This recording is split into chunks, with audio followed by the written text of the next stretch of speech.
Hi guys, welcome to our daily encounter. As we get to the end of Solomon's story and we see just how much Solomon was influenced by his wives in introducing idolatry into the royal house, it can cause us to pause and reflect on our own lives. We can look at our own lives and see that people influence us probably more than we realize. It might be subtle, it may not be blatant, but people do influence us either in a positive way or a negative way. And it's very important for us to realize when a particular individual or a particular group are influencing us in a positive way or when they are influencing us in a negative way. And to be cognizant of that and to be aware of that so that we can either guard our hearts or open our hearts based on the influences that we're receiving.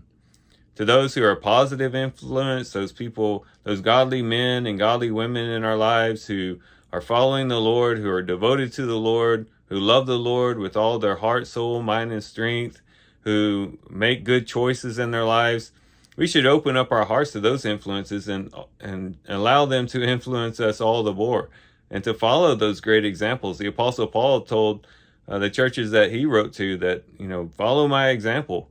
As he was following Christ, they could see Paul as an example of a person who follows Christ, and they were to allow Paul to influence them in that positive way. But we should also recognize when people are influencing us in a negative way.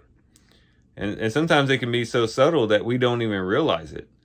It could be, yes, people that we know personally, but it could also be people we don't even know.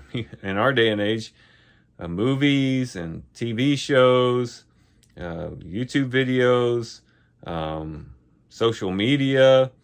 There's a lot of ways in which people that are really strangers have an influence over us. And sometimes it can be in a negative way. And before we realize it, we begin to think the way that they think. We begin to react to the world in the way that they react to the world. And we can begin to drift away, even though it might be in a subtle way. But before we know it, we're way off course.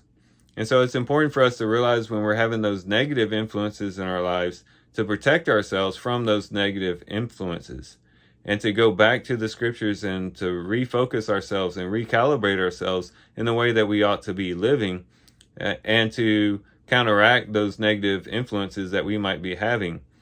And so as we read Solomon's story, let's be warned. Be warned to say that, you know what, we can probably be influenced a lot more than we think. And to be careful about who it is that is influencing us in our lives.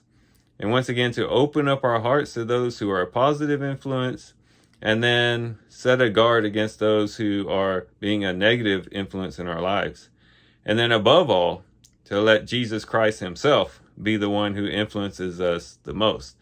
That as we read the pages of scripture, as we read about his life, as we draw close to him, in a relationship with him, we allow him to influence us above everyone else. And in doing so, we know we can't go wrong then.